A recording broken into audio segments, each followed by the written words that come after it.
As senator judges, it is your obligation na dapat present ka sa mga proceedings. Hindi naman sakop ng trabaho ng Office of the Ombudsman na magpa-disqualify sa 2028.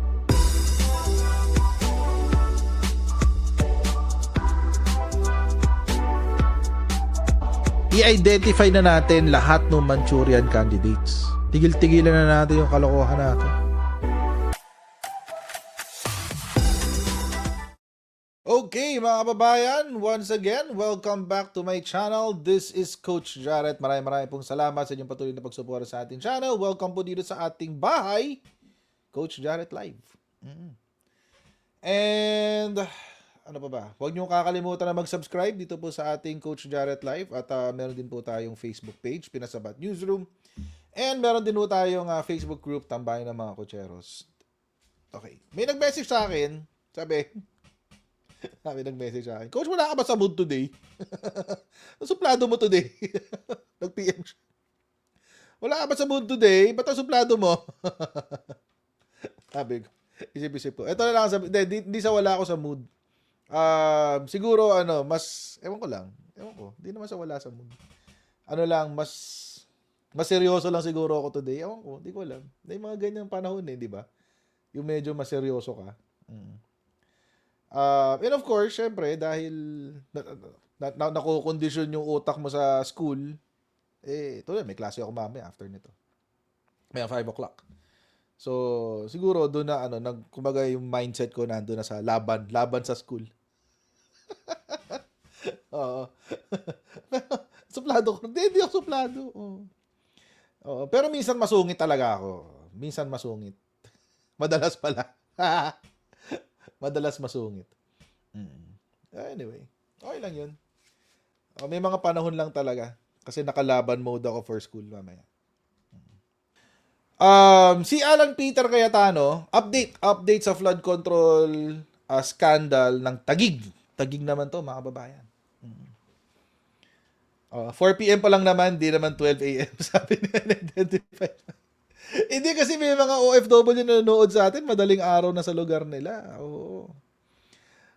But anyway, ito.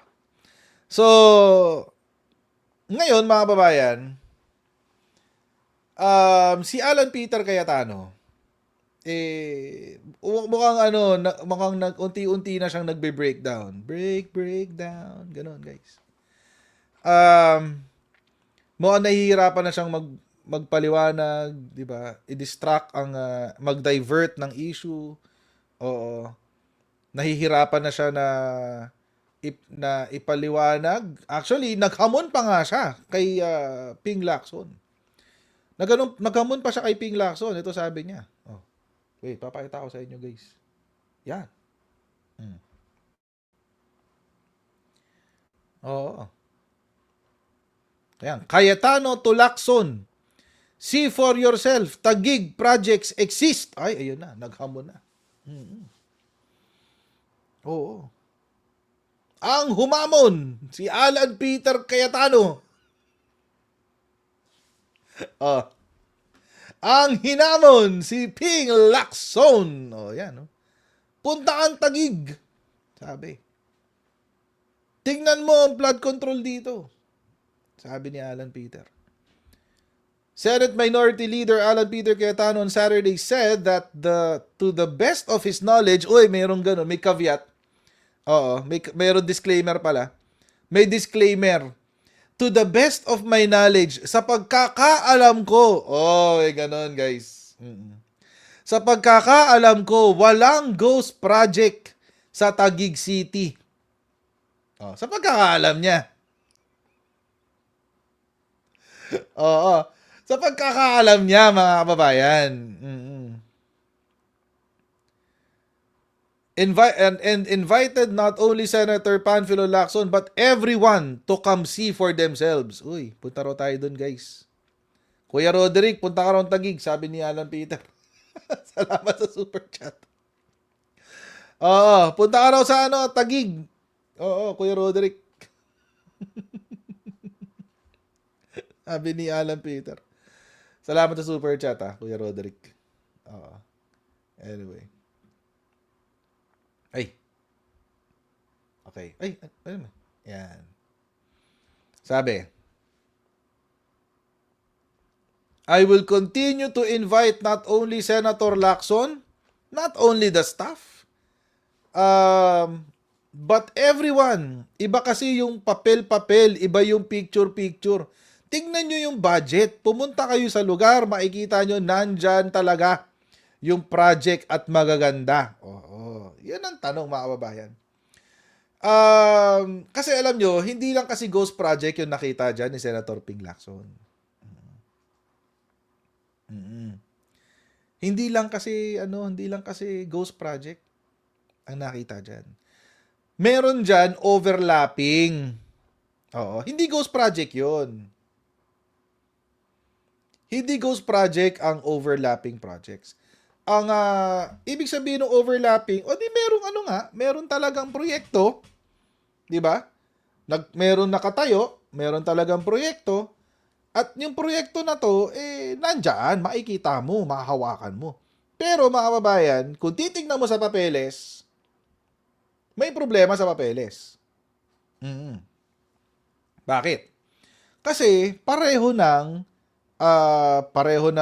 GPS. Tama, pareho ng GPS. Mm. Pareho ng lokasyon. Overlap. Ibig sabihin, kung 100, let's say 100 meters yung gagawin, ang ginawa lang ay 100 meters yung gagawin, ginawa yung 100 meters. Tapos, next year, sa susunod na taon, yung parehong lugar na yon, babudgetan uli ng 100 million for 100 meters. Pero ang gagawin na lang, mga kababayan, 90. Para take home na nila yung sobra. Mm-mm. Geotag pala. GPS. Geotag. Thank you, unidentified mind. Tapos ito pang malala. Ito pang malala. Yung reporting. Yung pagre-report ng mga proyekto, mga kababayan. Iisang picture ang ginamit. Kung napanood yung live stream natin last time tungkol diyan sa sinabi ni Ping Lacson. Kung napanood nyo, mga kababayan, anong nangyari? Parehong picture. Meron pa nga tayong natuklasan. Yung isa, walang bilog na nakita natin, pero iisa lang din ang ginamit. Magkaibang date, magkaibang contractor yung gumamit ng picture. Paano nangyari yun? Pati anino, kapareho. Pati angulo ng picture, pareho. Ganun kayong agaling, nakopyahan nyo talaga. Mm-hmm. Pati itsura, as in walang pagbabago. Mm-hmm. Pero magkaibang date, magkaibang contractor. Makakalkal ko pa ba yun? Wait lang, pakita ko sa inyo. Para lang makita nyo yung ibig kong sabihin.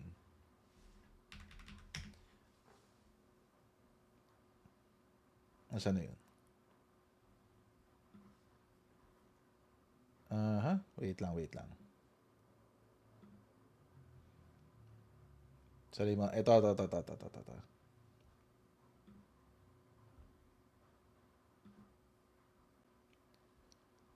Para lang makita nyo yung ibig kong sabihin.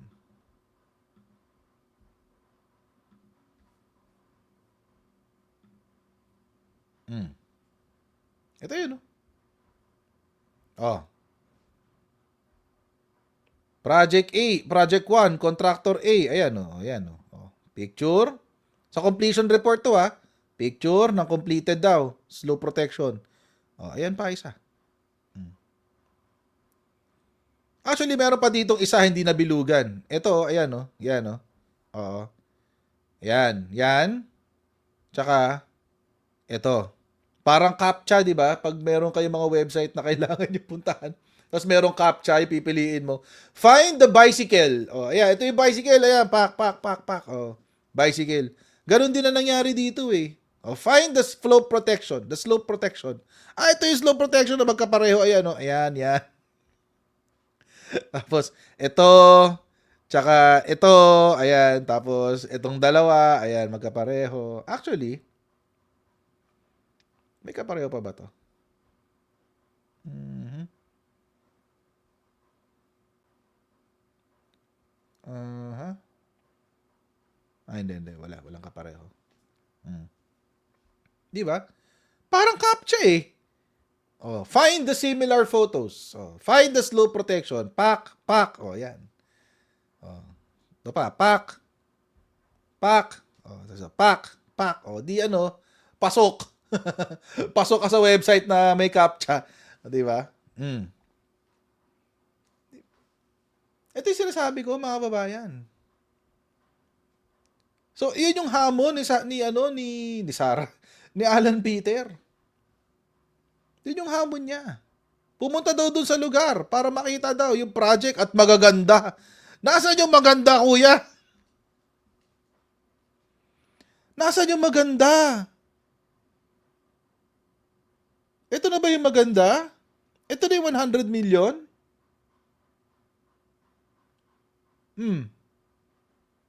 Talaga? He also mentioned that there are politicians he no longer likes, including Lacson, who he used to admire. Ikaw nang inimbestigahan ngayon. Syempre, di mo na magugustuhan yan. There are other politicians, including Senator Lacson, whom we really admired in the past. Although I don't feel the same way now, but there is still hope back then. Ayan. Let me assure you, all the allegations hurled at us can be answered. Let me assure you that the things are in order here in Taguig. As I keep saying, to the best of my knowledge. See? Paulit-ulit eh. To the best of my knowledge, there is no ghost project here. Ang tawag dyan, mga kababayan, simpleng hugas kamay. Sa pagkakaalam ko. Wala namang ghost project eh. Pagkakaalam ko. Pero pag nagkaroon, ay hindi ko alam yan. Wala akong alam dyan. Wala akong alam dyan. Hindi ko naman alam. Wala naman akong ghost project dito eh. Diba? Ulitin natin mga kababayan, hindi siya ghost project. Oo. Ang meron ay overlapping projects. Ni-report na ni Bilyonaryo nga yan, di ba? At yung sa report ni Bilyonaryo noon, medyo maliit pa, 1 billion lang daw ang budget. Pero ayon sa investigasyon ni Ping Lacson, umaabot yan ng 6.8 or 6.7 billion. Almost 8 billion. Mali ba ako ng sinabi? Mali daw yung sinabi ko. Oo. Sana daw sinabi ko, asa ng maganda, ateng. May punto ka rin dyan. May punto ka rin dyan. Actually, munti ka na nga ako mabulol. Oo. Kuya Teng? Kuya Teng, baka ganun. Kuya Teng na lang. Diba? Pero sumagot dito si Senator Ping Lacson. Ang sagot niya, are, Lacson Junks Cayetanos offered to visit Taguig. I might drown in flood water. Ayun, patay. Sabi, maybe next time when the flood control program in Taguig is fixed. It's been a while since I practice swimming. I might drown in flood water. Baka ako malunod sa baha. Sen, malamang hindi ka malulunod sa baha ng Taguig, pero malulunod ka sa baha ng Davao. Davao City. Oy, by the way, wait lang. May hindi ko alam kung nakita nyo na yung shinare ko na post tungkol sa Davao City. Yung minumura si PBBM nung pasakay siya ng helicopter. May nagtanggol kasi sa mga bata. Sabi doon sa post. Hindi ko alam, bigla siyang lumabas sa feed ko eh. Nagsascan akong ganyan. Nabasa ko yung feed niya, hindi ko naman siya friend. Tapos nakasulat follow. Bakit ko follow? Pero hindi ko naman finalo, pero nabasa ko lang yung feed. Nabasa ko lang yung post. Pinatatanggol niya yung mga bata. Sabi, alam daw ng mga bata yung corruption ni PBBM, alam daw yung nangyayari sa bansa, etc. Di, pinost ko siya. Share ko yung post niya. Pero doon sa post ko na pag-share sa kanya, ang sabi ko doon, kung ito ang alam ng mga bata, edi hindi nila alam ang katotohanan.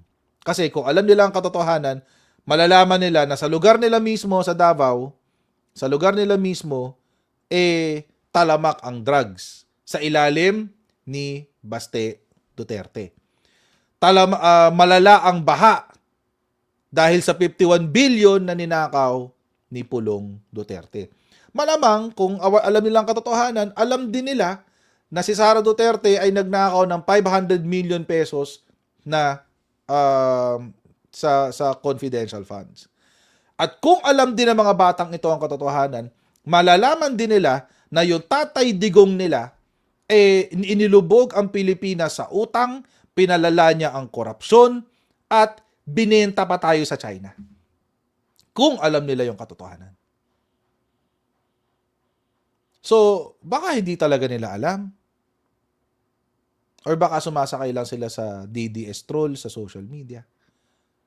Or baka nakikinig lang sila sa kwento ng mga magulang nila. So, agree ako na hindi mo nga naman masisisi yung bata. Ang sisisihin mo, yung teacher, yung mga teacher, at yung mga matatanda sa paligid nila. Dahil binulag nila yung mga bata. Hindi sila sinasabihan ng totoo. So anyway, going back. Naalala ko lang dahil sa floodwater. Going back.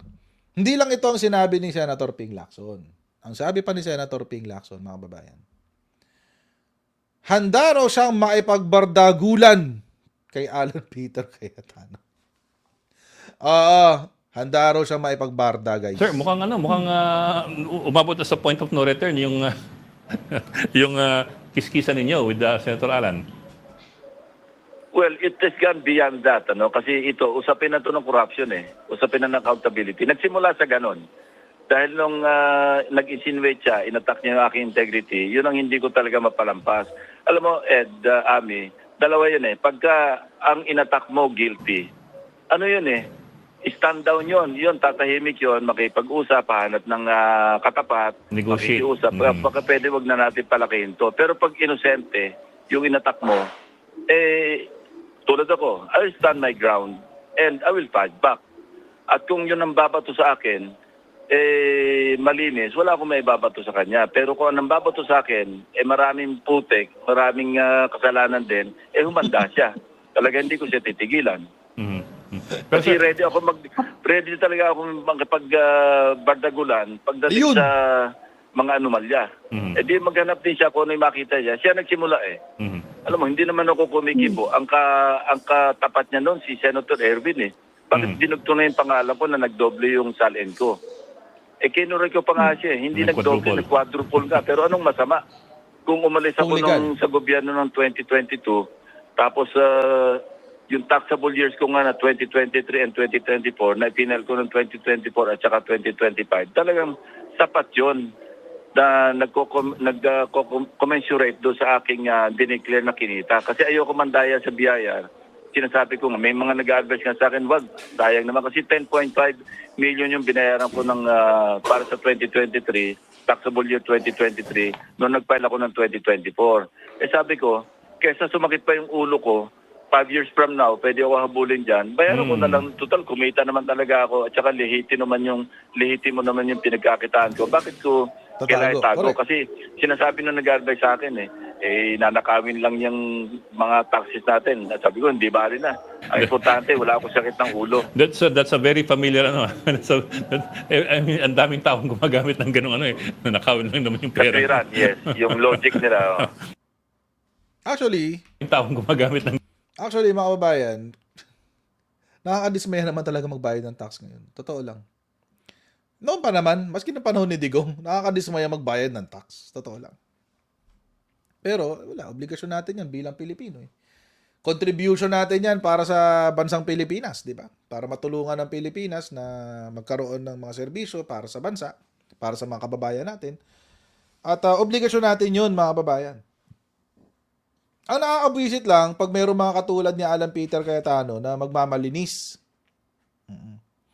Pero I think wala naman na siyang ibang choice kundi magmalinis. Ipit na siya Ipit na kasi siya.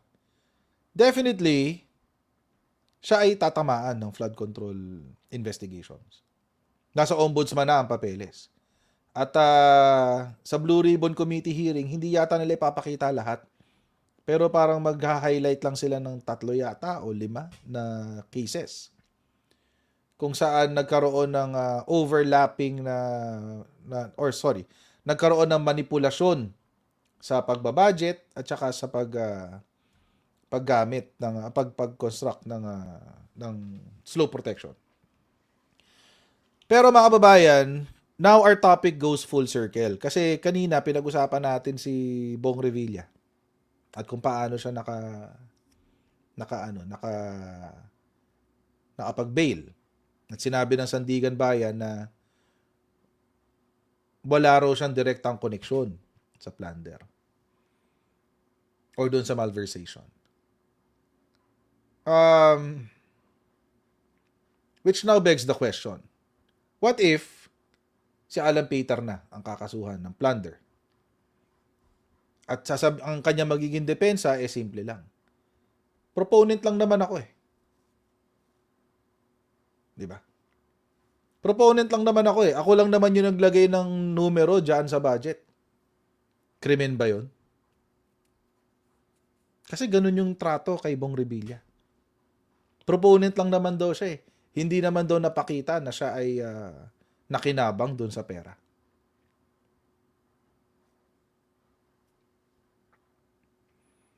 Or hindi siya kasama sa nagbigay ng pera. Or tumanggap ng pera. So, again, mga kababayan, kaya malaking issue yung yung bail kay Bong Revilla. Hindi ho simpleng issue yun. Dahil, mga kababayan, dahil dyan sa ginawa ng Sandigan Bayan na yan, magkakaroon ng lusot lahat ng congressman, lahat ng mga senador na mai-involve sa flood control scam.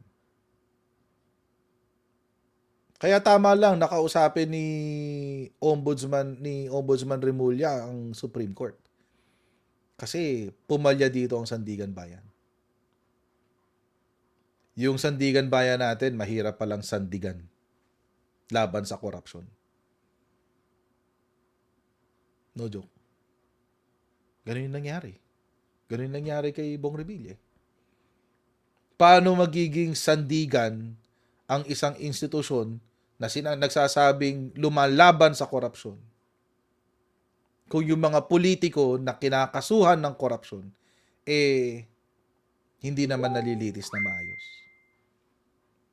So, I don't know. But I'm hopeful. Sana maayos. Sana makapag-file ng mga remedyo ang ombudsman. Sana mabaliktad yung desisyon ng bail. Ibalik yung 1 million. Ikulong nyo uli si Bong Revilla. Kasi agree ako dun sa sinabi nung dissenting opinion na imposibleng magkaroon ng pagkakataong magnakaw ng pera. Imposible. Kung walang proponent na magtutulak ng budget na yun. So, i-pressure ho natin ang Sandigan Bayan. Sana magpa-pressure sila. Kasi nakabantay ang taong bayan sa kanila. At galit na ang taong bayan sa flood control scam. Huwag nilang babuyin ang sistema ng anti-corruption dito sa Pilipinas. Dahil sa ngayon, mukhang nag-uumpisa na yung pambababoy. Nag-uumpisa na talaga mga babayan. No joke. Okay. So mga babayan, hanggang dito lang po muna tayo sa ating live stream. Let's see if makapag-live pa ako mamayang gabi. I think I can. Kaya naman. Magkaklase na kasi ako in 5 minutes. So God bless everyone and see you later sa ating masusunod na Coach Jarrett Live. Right? Bye everyone. See you later.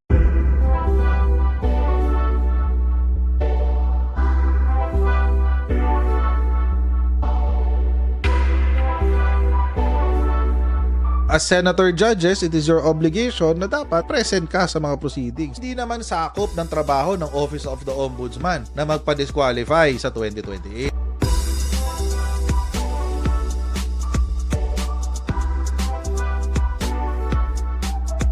I-identify na natin lahat ng Manchurian candidates. Tigil-tigilan na natin yung kalokohan natin.